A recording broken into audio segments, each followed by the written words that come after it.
Oi gente, tudo bem? No vídeo de hoje eu vou falar sobre os atos institucionais, que hoje em dia é um assunto que está muito em voga. Mas antes, vamos voltar um pouquinho no tempo. Vem comigo!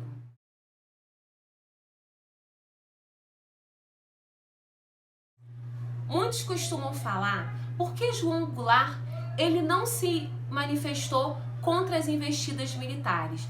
Outros costumam dizer que ele não queria uma guerra civil sem precedentes no Brasil. Então, no dia 31 de março, a gente dorme com João Goulart no poder e no dia 1º de abril, a gente amanhece com os militares no poder.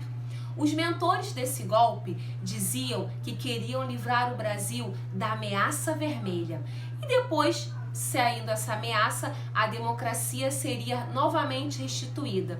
Ledo engano, porque sabemos que a ditadura civil-militar ela durou 21 longos anos. E para legitimar todas as repressões, os militares resolveram criar os chamados atos institucionais. Ao todo, foram 17 atos institucionais.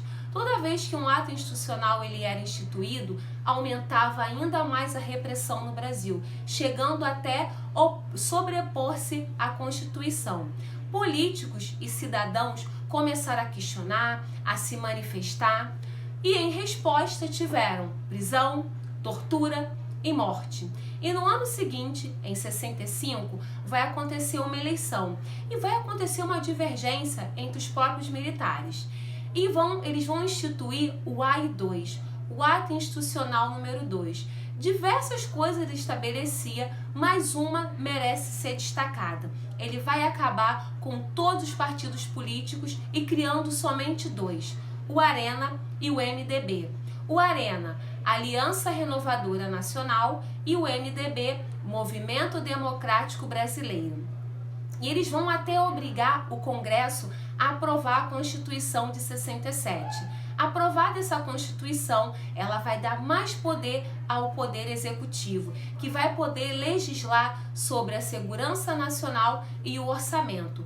A população fica ainda cada vez mais agitada e para colocar a população na rédea, os militares de linha dura vinham cada vez mais radicais. Mas em setembro de 1968, um deputado chamado Márcio Moreira, do MDB, ele vai fazer um discurso caloroso na Câmara. Ele vai chegar a injuriar os militares. Os militares, então, vão se sentir ofendidos e vão pedir ao Congresso que processe esse militar. Mas, diante a negativa, o que eles vão dar como resposta? Em 13 de dezembro de 1968, os militares vão apresentar à população brasileira o Ato Institucional número 5, o famoso AI-5. Alguns costumam dizer que ele foi o golpe em cima do golpe. Foi um ato mais radical, no qual mergulhou o país em um período mais obscuro. Mas por que o Ato Institucional número 5 ele é muito falado nos dias de hoje? Eu vou citar para vocês algumas coisas que esse Ato Institucional número 5 instituiu aqui no Brasil. No período de 64 a 81, diversas pessoas desapareceram, mas desapareceram com mais frequência depois da instituição desse ato, que vai levar a população brasileira a se questionar e a refletir sobre a pobreza moral que vivia o país. Mas uma coisa interessante, em 1966, um sargento do exército ele vai ser expulso da corporação por divergências políticas e o seu corpo vai ser encontrado em um rio, no Rio Grande do Sul, com as mãos e os pés algemados. E esse caso ficou conhecido como o caso das mãos amarradas. Em 1971, o ex-deputado Rubens Paiva ele vai ser sequestrado na porta de sua casa e até hoje ele não apareceu. No mesmo ano, o Stuart Angel, filho da Zuzu Angel, que inclusive aqui no Rio de Janeiro, no bairro de Bangu, tem uma escola em sua homenagem. Ele vai ser brutalmente torturado e o seu corpo jogado no mar. A sua mãe, Zuzu Angel, incansável por respostas, ela vai sofrer um acidente inexplicável. Um jornalista, Vladimir Herzog, ele vai sobreviver aos campos de concentração, mas infelizmente ele não sobrevive a ditadura militar. Ele é levado às dependências do COD e de lá nunca mais saiu. E a censura? O que falar da censura? O cinema brasileiro estava em ascensão, principalmente com o cinema novo, mas com o ato institucional número 5, tudo vai mudar. Cineastas, atores, diversas pessoas que trabalhavam no cinema vão ter que deixar de lado.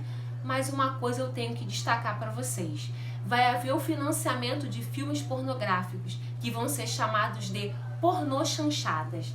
A música brasileira também vai sofrer com a censura, sendo que os compositores vão encontrar um meio de se manifestar, fazendo músicas com duplo sentido. E quando um censor pegava a letra da música e se avaliava, chamava atenção em determinado trecho, questionava o compositor, que dizia: não, isso não tem nada a ver, eu estou falando uma outra coisa.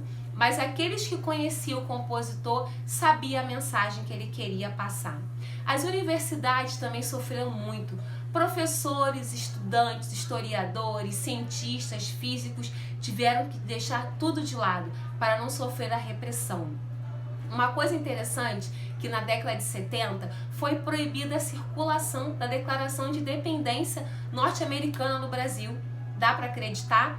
E a estátua, a réplica da estátua de Davi, também não podia ser exposta aqui no Brasil. E uma coisa que chega a ser engraçada: a peça Édipo Rei, ela foi proibida de ser encenada. E o seu autor foi chamado para depor. Mas ele não pôde comparecer, porque ele faleceu em 451 a.C. Como que Sófocles poderia comparecer para depor aqui na época da ditadura militar? E aqui no Brasil, a mídia não era imediática como hoje, a gente tem a notícia na hora. Demorava-se dias, porque os censores tinham que avaliar. E quando uma notícia era inconveniente, ela era censurada. E no lugar, os jornais colocavam receitas de bolo ou poesias. Costuma-se dizer que tinha um jornal na época que publicou quase o livro inteiro, O Lusíadas, de Camões. Mas eu também lembro que eu falei com vocês que houveram 17 atos institucionais? O ato institucional número 13 eu não posso deixar de falar. Sabe por quê? Ele dizia o seguinte: que todo brasileiro que fosse inconveniente à segurança nacional, ele deveria ser banido do território. Olhem que absurdo.